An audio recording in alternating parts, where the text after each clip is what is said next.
Hello everyone. आज हम लोग सॉल्व करेंगे एक्सरसाइज 9.1 का question 15। A straight highway leads to the foot of a tower. एक हाईवे है और यहाँ पे एक टावर है। A man standing at the top of the tower observes the car at an angle of depression of 30 degree which is approaching to the foot of the tower with a uniform speed.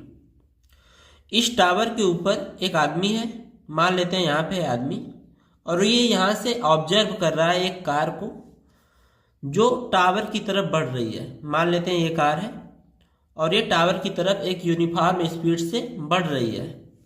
तो angle of depression कितना है? 30 degree. तो मान लेते हैं ये आदमी यहाँ से कार को देख रहा है, तो जो एंगल ऑफ डिप्रेशन बन रहा है वो बन रहा है आपका 30 डिग्री। जब कोई ऊपर से नीचे की तरफ देखता है तो एंगल ऑफ डिप्रेशन जो बनता है वो बनता है आपका 30 डिग्री। इसके अलावा दिया गया है 6 सेकेंड बाद, ठीक है, 6 second later the angle of depression of the car is found to be 60 degree. अब ये जो कार थी ये टावर की तरफ बढ़ रही है, तो यहाँ से 6 सेकेंड बाद मान लेते हैं कार यहाँ पे चली आई, ठीक है। तो अब जब ये दोबारा कार को देख रहा है तो जो एंगल बन रहा है डिप्रेशन का वो बन गया आपका 60 डिग्री। और ये टाइम कितना लिया यहाँ से यहाँ तक जाने में? 6 सेकेंड का। पहले कार यहाँ थी, उसके बाद 6 सेकेंड में कार यहाँ पे पहुँच गई, तो एंगल ऑफ डिप्रेशन बढ़ के कितना हो गया? 60 degree. Find the time taken by the car to reach the foot of the tower from this point. इस पॉइंट से कार को टावर के फुट को टच करने में कितना टाइम लगेगा ये आपको बताना है। अब हम जब ये पढ़ते हैं तो इसमें हम लोग क्या निकालते हैं? डिस्टेंस निकालते हैं, बट यहाँ पे दिया क्या गया है? टाइम दिया गया है। तो सबसे पहले हम लोग दिमाग लगाएंगे और किसी तरह से इसका डिस्टेंस फाइंड करेंगे। तो सबसे पहले नाम दे देते हैं इसको। मान लेते हैं ये ए और बी है, ये हो गया आपका टावर ए बी। और इसको कार की पोजीशन को मान लेते हैं, ये है आपका सी और ये है आपका डी। पहले कार सी पॉइंट पे था और उसके बाद 6 सेकेंड में कार डी पॉइंट पे पहुंच गया। आपको बताना है कि कितने समय बाद कार बी पॉइंट पे पहुंच जाएगा। तो जो डिस्टेंस होता है वो होता है स्पीड इनटू टाइम। तो यहाँ पे मैं स्पीड नहीं पता लेकिन टाइम पता है, तो स्पीड को मान लेते हैं एक्स, ठीक है। टाइम है आपका 6 सेकेंड, तो डिस्टेंस कितना हो जाएगा? 6x, ठीक है। तो यहाँ से हम लोग लेट करेंगे। Let A B is the tower, A B हो गया आपका tower, C and D are the positions of the car.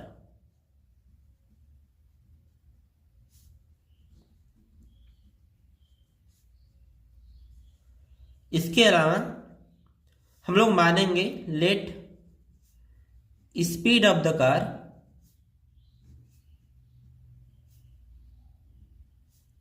Is, अब देखिए यहाँ पे टाइम सेकेंड में है तो स्पीड किस में मानेंगे हम लोग? मीटर पर सेकेंड में, ठीक है। तो इसको हम लोग मानते हैं एक्स मीटर पर सेकेंड। तो डिस्टेंस कितना हो जाएगा? Therefore C D equals to हो जाएगा स्पीड इनटू टाइम। कार यहां से यहां तक आ चुकी है तो ये डिस्टेंस कितना हो जाएगा?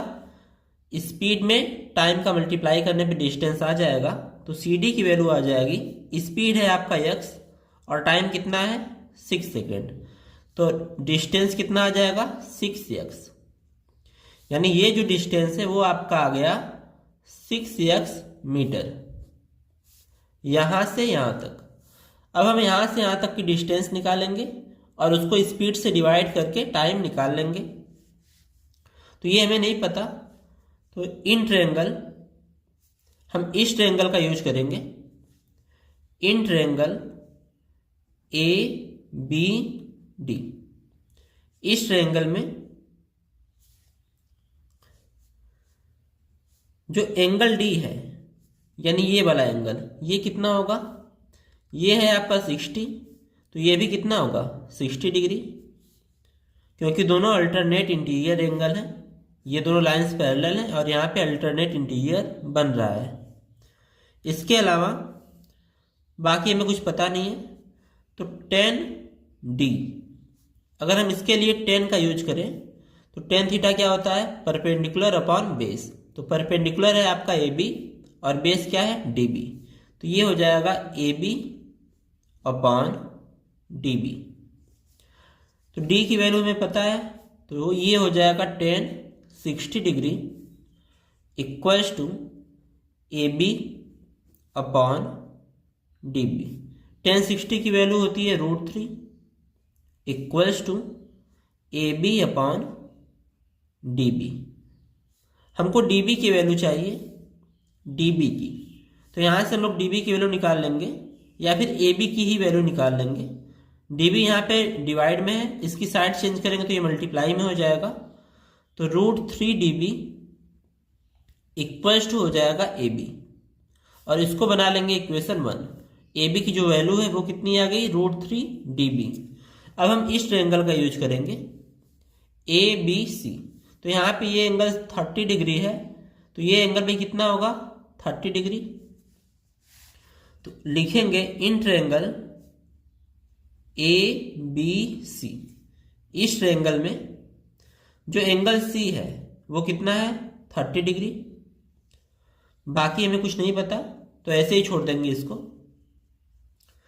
तो यहाँ पे हम लोग tan C लगाएंगे, तो tan C इक्वल्स टू हो जाएगा, इस एंगल के लिए आपका परपेंडिकुलर क्या होगा, AB होगा, इसके साथ बेस क्या होगा B से लेके C तक, तो ये हो जाएगा AB अपॉन BC। अब वैल्यू पुट करते हैं, tan C की वैल्यू है tan 30 degree equals to AB की जो वैल्यू है वो है √3DB।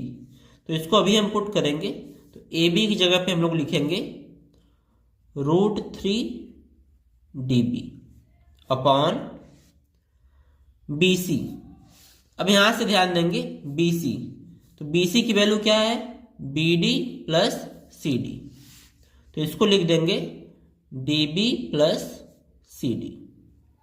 अब इसको सॉल्व करेंगे, तो यहाँ पे हम वैल्यू पुट करेंगे tan 30 का, तो ये होता है 1/√3 इक्वल्स टू, यहाँ पे है √3DB upon DB plus CD, तो ये है आपका DB प्लस CD की वैल्यू हमें पता है, C से लेके D तक की जो डिस्टेंस है वो है आपका 6x, तो यहाँ पे वैल्यू पुट करेंगे 6x, क्रॉस मल्टीप्लाई करते हैं, √3 का मल्टीप्लाई √3 में करेंगे तो रूट कैंसिल हो जाएगा और ये हो जाएगा 3DB। उसके बाद 1 का मल्टीप्लाई इसमें करेंगे तो कोई चेंज नहीं होगा, तो ये रह जाएगा आपका DB प्लस 6x। DB की साइड चेंज करते हैं तो हमें क्या मिलेगा, यहाँ पे 3DB है और ये DB इधर आएगा तो माइनस हो जाएगा, इक्वल्स टू मिलेगा 6x। तो 3DB में से 1DB को माइनस करेंगे तो ये बचेगा आपका 2DB इक्वल्स टू 6x। तो DB की वैल्यू क्या आ जाएगी, DB इक्वल्स टू आएगा 2, यहाँ पे मल्टीप्लाई में है, इसकी साइड चेंज करेंगे तो ये हो जाएगा डिवाइड में, तो DB इक्वल्स टू आ जाएगा आपका 2 3 जा 6, तो ये हो जाएगा 3x मीटर।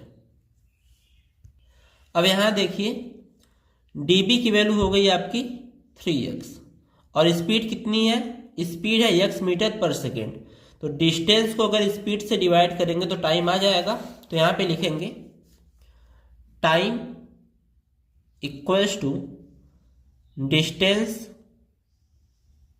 Upon speed. तो डिस्टेंस की वैल्यू कितनी है 3x अपॉन स्पीड कितनी माने थे, x माने थे, तो x से x कैंसिल हो गया, तो टाइम क्या आ जाएगा 3 सेकेंड। अब इसको क्वेश्चन की लैंग्वेज में लिखेंगे, therefore the car took 3 seconds to reach the foot of the tower.